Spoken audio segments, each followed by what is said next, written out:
When it comes to AI data centers, a brand new Gallup poll finds a whopping 70% of people say, not in my backyard. But what about my downtown? You might not realize they're already in downtown Minneapolis. And tomorrow the City Council will vote on whether to put a moratorium or a pause on any new ones. It's a hot button issue in rural areas, but as Jennifer Hoff reports, these urban data centers have a whole different set of considerations. Across every city, there are ups and there are downs. That Michael Rainville knows all too well in Minneapolis. Part of the team that built up downtown. A Convention and Visitors Bureau employee then, who saw it peak in 2018 when the city hosted the Super Bowl. Followed by perhaps its lowest point 2 years later. They furloughed 15 of us, and I thought, well, my career is over here. What am I going to do? I'm going to get the city back on track. The now city council member in his 5th year, now betting AI data centers can do just that, but not the kind you might think. There's probably 15 data centers in downtown Minneapolis right now. There's the one across from US Bank Stadium in a nondescript building, to the Sleep Number mattress headquarters on the top 2 floors Rainville just toured. It's servers, that's what it is. Row after row of servers, a lot of lights blinking, a lot of wires going in. The floors are thick, there's a lot of steel and concrete. Urban data centers have a long history here, dating back to the 70s, that unlike sprawling, more rural ones, proponents say have faster connections and smaller cooling systems that also repurpose heat. What's more, can bolster the city's tax base after years of declining downtown commercial property values.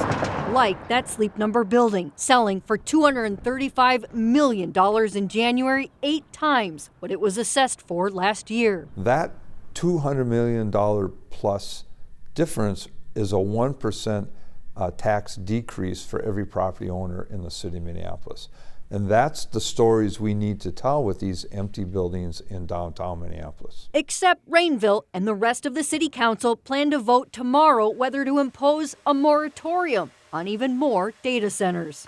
Welcome everybody to February 17th. Just like the city of Eagan did earlier this year on future facilities using more than 20 megawatts of electricity or within 500 feet of homes. We weren't anti-data center.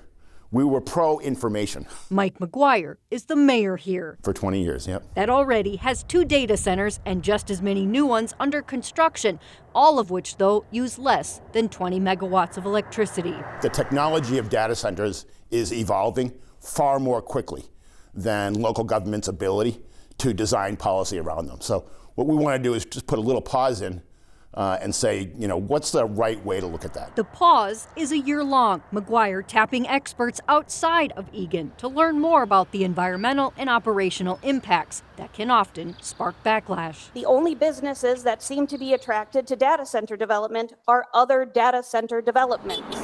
From some Hermantown residents suing over Google's plan to build 4 data center buildings there, to Inver Grove Heights. I live a half a mile from that potential, and I don't want to live in this city. That last week also imposed a moratorium after people spoke out, concerned about water usage, energy demands, and noise pollution.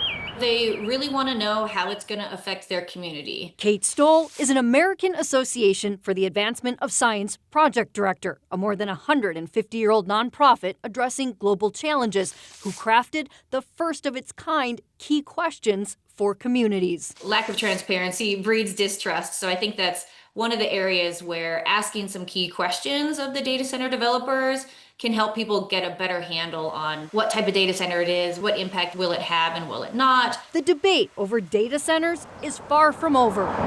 Big or small, but one Rainville hopes can re-energize Minneapolis, ushering in a new era of more ups than downs. Developers, they're going to invest their money in a city where they have confidence. I want investors to have confidence in the city of Minneapolis. So again, tomorrow, the City Council will vote on whether to put a moratorium in on those data centers. Another councilor, Elizabeth Schaefer, also plans to introduce a proposal to change the city's zoning code to regulate the planning of these urban data centers, acknowledging people's concerns about them, but saying that they are easier to address, especially in those downtown areas. And I think it's worth noting, too, that we have been pushing for months to try to get into all kinds of data centers. There's these urban ones that are smaller, there's medium-sized ones, and there are those hyperscale ones that we always hear about a lot. Right. But it's difficult to Yeah, do they that. don't want to let you in, I understand. They don't want to let you in. But it's also, I think when we say data centers, even in this story, just saying there are differences. There are small, there are very large, and the large ones tend to be the rural centers, right? They want to build those massive buildings that do take a lot of water and a lot of energy. What do you think I learned a lot from that story. What stuck out to you? I think, like you mentioned earlier, people's emotions around a lot of these data centers, and rightly so. I think there is a PR problem with some of these data centers, and it would be worthwhile to allow folks to go inside just to, frankly, see what's happening, and then maybe dive in a little bit into some of those potential impacts, depending on the size of the data center. Yeah, and to be more transparent. I think that's so true. Really great story. Thank you. Thank you, Jennifer. Well, hey, nice Ben's day today. Transition. What transition do you have for us out of sexy data Well, centers? speaking of a sharp turn, I my think note to we're get going out to of see you, Jen.